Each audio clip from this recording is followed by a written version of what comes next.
Welcome to the deep dive. Today, we're really digging into the incredible story of Berkshire Hathaway. Yeah, it's quite a journey. I mean, it defies almost all conventional business logic, doesn't it? Yeah. Taking us from this, struggling textile mill in New England, Right. all the way to a global powerhouse. We're talking over $1 trillion in value today. And it's a story completely intertwined with Warren Buffett. 60 years he's been at the helm. And that's the big news, isn't it? Buffett, at 94, has finally announced he's stepping down as CEO. End of 2025. That's right. The plan is for Greg Abel to take over starting January 1st, 2026. He's 62, Canadian, and he's been leading Berkshire's huge energy division since, 2008? A long time. So a known quantity inside Berkshire. Very much so. And Buffett's staying on as chairman. His son Howard is expected to become non-executive chairman. So it's structured. But still, the market reacted. Oh, yeah. Shares dropped 5% almost immediately after the announcement in May. That's a $59 billion hit to the market cap. It just shows you the weight of Buffett's legacy. Even with a solid successor like Abel, there's just this inherent uncertainty when someone like that steps aside. Okay, so let's unpack this whole thing. Yeah. How on earth did a failing textile company not just survive, but end up building something that, frankly, dwarfs the giants of its original era? And what does this succession really mean going forward? Exactly. Our mission here is to trace that path. From the very beginning, 1955, right up to today. We want to find those lesser-known details, the hard numbers, and really get a handle on the legacy of Buffett and, of course, his partner, Charlie Munger. Okay, so let's rewind. Back to the start. 1955, Berkshire Hathaway is officially born. But it wasn't some innovative startup. No, not at all. It was actually a defensive merger. Two old, struggling textile firms in New Bedford, Massachusetts. He had Berkshire precisely. It was a deal put together by Seabury Stanton from Hathaway and Malcolm Chase from Berkshire. And what merged was this combined company. 15 mills, maybe 12,000 workers, and about $120 million in revenue. But you really have to place that $120 million in the context of 1955, right? The overall U.S. economy was booming post-war. Absolutely booming. But the textile sector, it was already facing serious problems. What was the main issue? Competition, plain and simple. They were getting squeezed, cheaper labor, newer mills down south, and increasingly, imports from Asia were starting to bite. And if you compare Berkshire then to the corporate titans of the day, it really puts things in perspective. Completely. I mean, think about General Motors, making half the cars in the country back then. Their market cap was $7 billion. Huge. Standard Oil of New Jersey, ExxonMobil today, it was $5 billion. U.S. Steel, Building America, $3 billion. Even IBM, sort of the new kid on the block in computing, was already at $1.5 billion. And Berkshire had an $18 million market cap. Yeah. It wasn't just small, it was like a speck. And losing ground fast in a sector that was already declining. You said it was a desperate survival bid. What's a key detail that shows just how desperate? Well, the merger itself didn't fix the underlying issues. The mills they had, they were running on outdated looms, just couldn't compete with newer tech. And labor costs up in New England were maybe 20% higher than their competitors down south. An uphill battle from day one. Totally. And the numbers showed it. By 1960, just 5 years later, revenue had already been cut in half, down to $60 million. It was basically a company on life support. So the key takeaway from those early years, this wasn't about ambition, it was about survival. A struggling textile firm way behind the curve, formed out of necessity. Exactly. Now, jump forward to the early 1960s. That fight for survival, it wasn't going well. Still struggling. Bleeding cash, mills kept closing, layoffs were constant, and the stock, it reflected the misery. Trading around $7.50 a share, but the book value, the theoretical asset value, was over $20. It was a huge discount. A massive discount. And that's exactly what caught the eye of a young Warren Buffett in Omaha. He was 34, running his investment partnership. He started buying shares in 1962 because he saw that gap. He saw a bargain. The classic Ben Graham cigar butt investment, right? Find something discarded, but with a few profitable puffs left in it. That was the idea. But this cigar butt was proving pretty hard to smoke. By 65, 8 of those original 15 plants were gone. Only 6,000 workers left. Revenue slid further, down to $50 million. Profits, basically zero. We're talking $42 million in 1967. Meanwhile, the competition. Just crushing them. Southern mills, Asian imports. The writing was on the wall for New England textiles. And here's where we get that famous story about Buffett taking control. It wasn't exactly a strategic masterstroke initially, was it? No, it was driven by annoyance. In 1964, the CEO, Seabury Stanton, apparently made a verbal agreement to buy back Buffett's shares at $11.50. A handshake deal. Seems like it. But when the actual written offer came, it was for $11.38. Yeah. $11.375. Just slightly lower. Just an eighth of a dollar lower per share. But that discrepancy, that breaking of the implied promise, reportedly infuriated Buffett. So instead of selling... A lot more. He decided to take control, spent about $14 million, paying 14.866 a share, and took over in May 1965. All sparked in part by that tiny price difference. And he's famously called that his dumbest investment decision ever. His words, exactly. He even quantified it later. Said in 2010 that the initial $14 million, plus all the capital he subsequently poured in trying to fix the unfixable textile business, cost Berkshire something like $100 billion in opportunity cost. Money that could have been compounding elsewhere. Even after he took control, he did try to make textiles work for a while, right? From 65 to about 1970? He did. He invested in some new equipment, closed more mills, tried to streamline things, but the returns are just awful. How bad? Abysmal. The textile operations were earning maybe 0.4% on the capital invested in them. Meanwhile, the little insurance business they'd started dipping into, that was already returning 20%. A stark contrast. Huge. By 1970, textiles were less than 10% of Berkshire's $45 million revenue. It was crystal clear the future wasn't in making cloth. So the key takeaway here is that the painful struggle with textiles, even under his control, taught Buffett a crucial, expensive lesson about capital allocation. It forced him to look elsewhere. Precisely. And that frustration directly fueled the pivot. He started using whatever cash the dying textile business could generate. Which wasn't much? Right, very limited cash. But he used it to buy other things. The first really big step away from textiles came in 1967. He bought National Indemnity, an insurance company, paid $8.6 million for it. And this is where we need to talk about float. It becomes absolutely central to Berkshire's story. Yes, float is the magic ingredient. Okay, think of it like this. Imagine you run, say, a local coffee shop and you sell gift cards. Okay. Someone buys a $20 gift card. You get that $20 cash today. But you don't actually have to provide the coffee and pastries until they come back later, maybe weeks or months from now, to redeem it. Right, I have their money, but I haven't given them the goods yet. Exactly. That $20 you're holding on to in the meantime, before you have to make good on the coffee, that's basically float. You get to use that cash temporarily.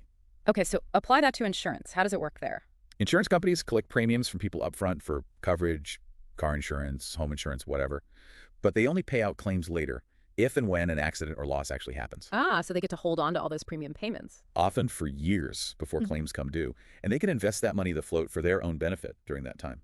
National Indemnity initially brought about $20 million of this float into Berkshire. So it's like getting an interest-free loan from your policyholders that you can invest. Essentially, yes. It's not truly free because you hope to make an underwriting profit eventually, but it's capital you don't have to borrow or raise from shareholders. It's incredibly powerful fuel for investment. And he didn't stop there. He bought Sun newspapers in '69 too, right? Testing the waters in media. Yeah, small deals still, but crucial steps. Funded by that dwindling textile cash and this new growing insurance float, this is the real beginning of the transformation into a holding company. And you also start seeing the seeds of that unique Berkshire culture taking root. Definitely.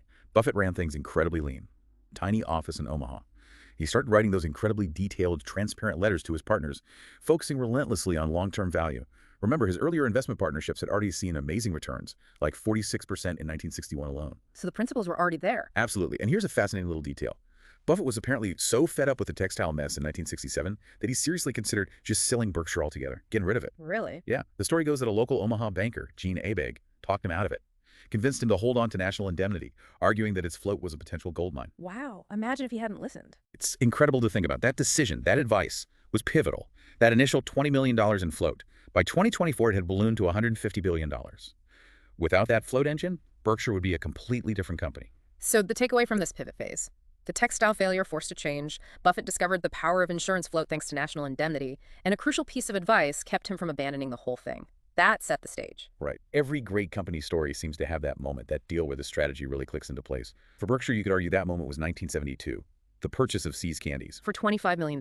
This felt different from the earlier buys. Oh, very different. See's was this California chocolate maker. Decent earnings, about $4 million pre-tax. But what really mattered was its incredibly loyal customer base and that strong brand recognition, mostly out west back then. And this is where Charlie Munger's influence really starts to shape things, right? Massively. Munger had been pushing back against Buffett's earlier cigar butt approach, buying mediocre businesses just because they were cheap. Munger believed in paying up even a premium for quality. For businesses with durable competitive advantages, what they started calling moats. So how did that play out with See's? Well, See's was asking $30 million. Buffett, still maybe thinking in that older value framework, initially offered only $23 million. But Munger argued forcefully that the quality, the brand, the pricing power was worth paying more for.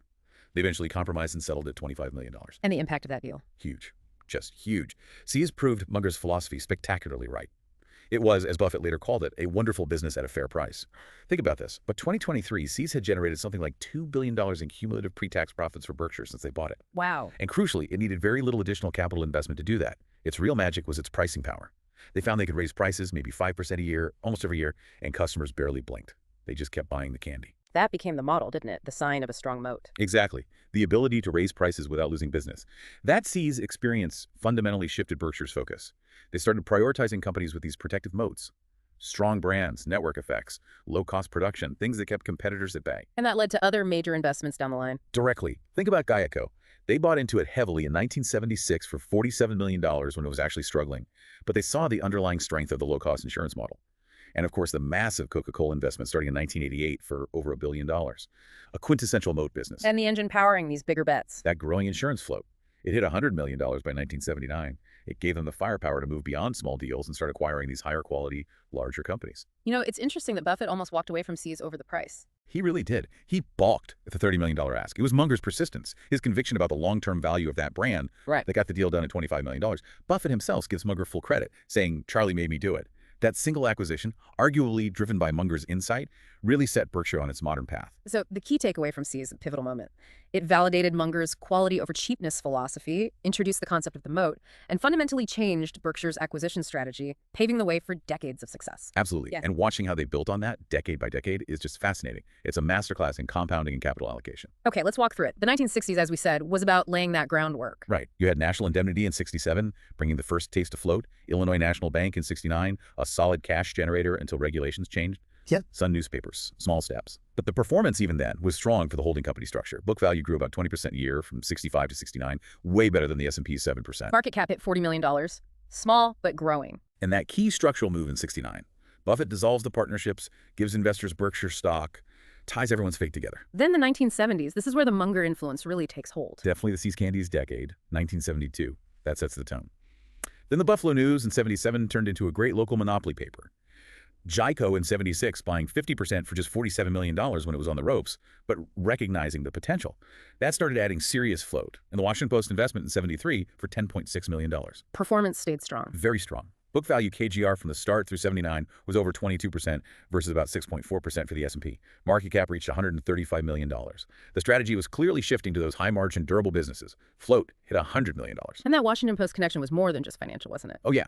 Buffett developed a really close friendship with Katharine Graham, the publisher. It gave him deep insights into media, the power of brands, and frankly, influence. Okay, the 1980s. Things really start to scale up here. Big time.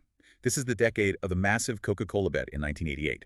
Over $1 billion invested initially. That stake became worth tens of billions, throwing off huge dividends. Huge dividends. They also stepped into the Salmon Inc. crisis in '87 with $700 million. That was a messy situation, required Buffett's direct intervention later. They bought Nebraska Furniture Mart in '83, Mrs. B's legendary store, a huge retail operation, and the big stake in Capital Cities ABC in '85, which they later sold for a massive profit when Disney bought them. And the numbers reflect that acceleration. Explosively. The stock price went from around $275 to $4,800 in the decade. That's a 37% compound annual growth rate. Book value kept compounding at nearly 24%, more than double the S&P. Market cap hit $2.2 billion. And the fuel for this, that growing float. Absolutely. It was around $500 million by now, providing the capital for these much larger equity positions. And, a quieter win from the 80s was Gillette. They put in $55 million in '89. By 2005, that stake was worth $4.4 billion. Just a classic focused bet on a dominant brand. Moving into the 1990s, this is when Berkshire becomes a true insurance giant. This is the decade they bought the rest of Geico, the other 50%, in 1996 for $2.3 billion. Geico's float alone quickly jumped to $3 billion. Then the huge and initially problematic acquisition of General Re in '98 for $22 billion. That added another $15 billion in float, though it came with some big losses early on that Buffett had to fix. He also diversified more. Yes, bought Mid-American Energy in '99, which became the core of their massive utilities and energy division, and took a large position in American Express in '94. Performance was still very strong, just not quite the stratospheric rates of the '80s. Share price went from $5,500 to nearly $71,000, 29% CGR. Book value compounded over 20%. Market cap hit $135 billion. And the float by the end of the 90s. Reached $25 billion. Just immense financial firepower. And famously, this is the decade Buffett sat out the dot-com bubble. Right, stuck to his knitting. Looked out of touch to some at the time, but it saved Berkshire shareholders a fortune when the bubble burst. Really cemented his reputation as a disciplined, contrarian investor. Oh, and a little side note. The Cap Cities ABC deal brought them a stake in Disney in '95, which is kind of neat because Buffett had actually made a small personal investment in Disney way back in 1966. Okay, the 2000s, the decade of crises, but also opportunities for Berkshire. Absolutely. The 2008 financial crisis was tailor-made for Berkshire's strengths. They made their biggest acquisition ever, BNSF Railway in 2009 for $44 billion. A huge bet on American infrastructure. Right when others were running scared. Exactly. And during the peak of the crisis, they acted as that lender of last resort, injecting $5 billion into Goldman Sachs, $3 billion into GE on very favorable terms for Berkshire. They also bought Pampered Chef in 2002.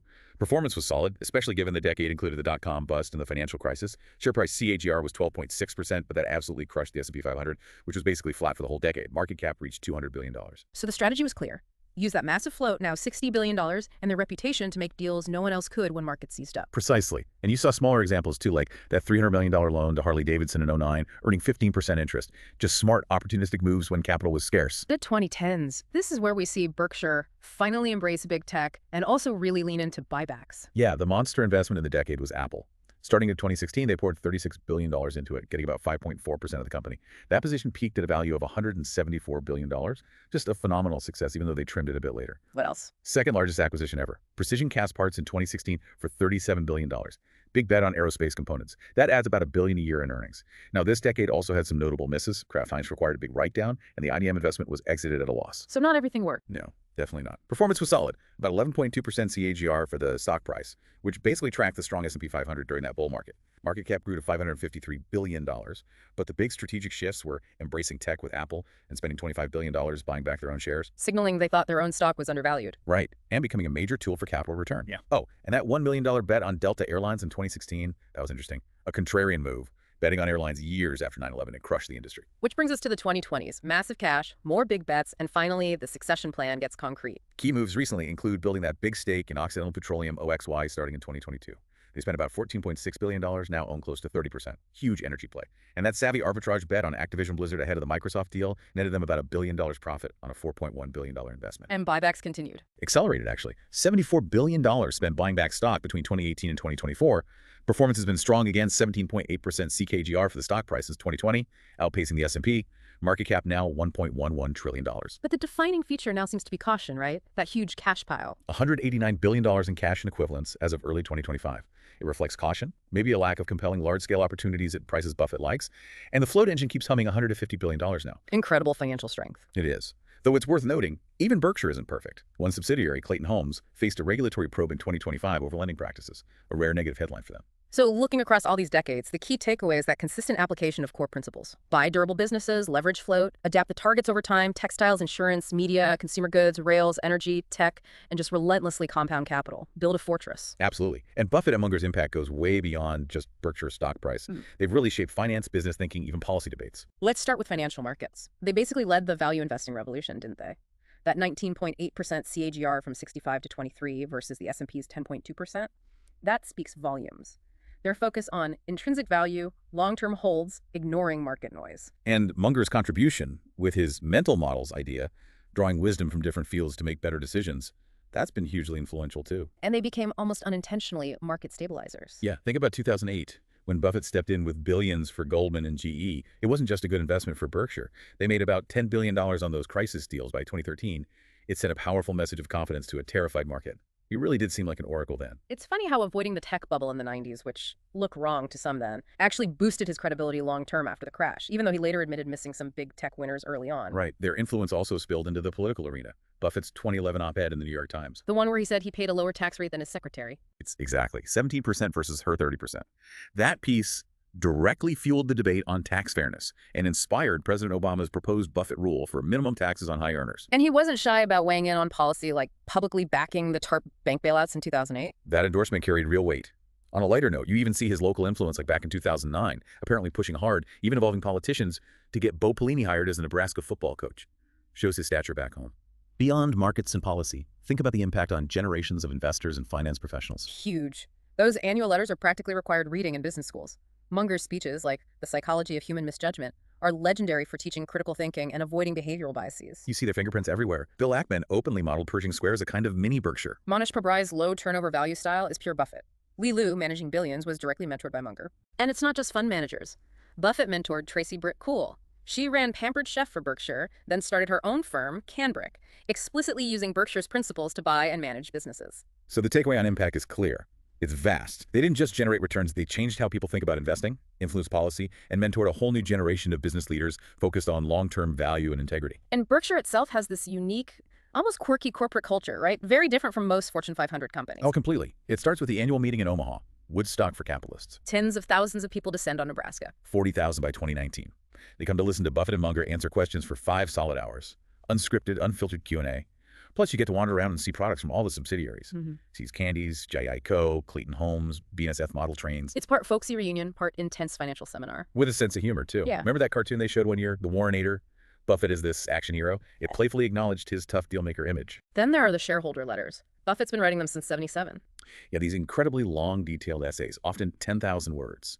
They mix financial results with folksy wisdom, investment lessons, total transparency, edited for years by the great Fortune journalist Carol Loomis. They're studied worldwide. And a key practical detail from the '96 letter was the creation of the Class B shares. Right, the baby Bs. priced way lower than the Class A shares. Buffett explicitly did that to make Berkshire ownership accessible to smaller investors and to head off Wall Street firms trying to create unit trusts mimicking Berkshire, which he didn't like. He wanted direct, long-term owners. Berkshire's famous for its no-layoffs approach at its acquired companies, too. Yeah, Buffett really prioritizes stability for employees. When he bought Nebraska Furniture Mart in '83, he kept everyone. That philosophy really stood out during the 2008 crisis. While Wall Street was shedding jobs left and right, Berkshire, despite its own hits, kept its roughly 250,000 employees across all its businesses. A real contrast in values. What about buybacks? He's a big proponent now. Huge advocate if the stock is trading below its intrinsic value. They've spent $74 billion since 2018 buying back shares. He sees it as the most logical use of capital in that situation, much better than paying dividends, which Berkshire basically never does. Only once, a tiny $0.10 payout back in 1967. And he pushes back hard against critics of buybacks. Calls the criticism politically correct nonsense, essentially. Argues that if done right buying undervalued shares, it directly increases the value for the shareholders who remain. Taxes are another interesting area. Berkshire pays a lot of corporate tax. $5 billion in federal taxes in 2023 alone. Now, they absolutely optimize legally, using things like deferrals on unrealized investment gains, that huge Apple stake, for example. But personally, Buffett is one of the loudest voices calling for higher taxes on the wealthy. He's even testified to Congress about it, defending deferrals as legal, but arguing the overall system needs to be more progressive. Right. And then there's the personal side of Buffett's wealth. $160 billion net worth as of May 2025, mostly Berkshire stock. But he's pledged 99% of it to charity via the Giving Pledge.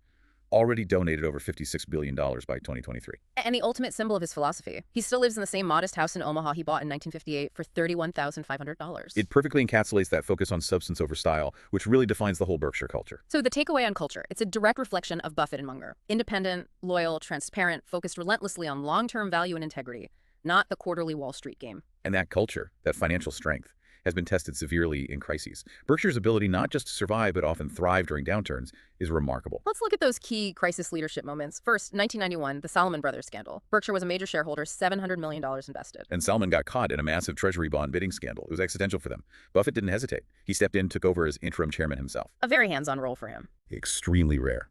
He fired the CEO, John Gutfreund, worked directly with regulators, and famously told Salomon employees, "Lose money for the firm and I will be understanding. Lose a shred of reputation for the firm, and I will be ruthless." His personal credibility was essential. And it worked. It stabilized the firm, restored confidence.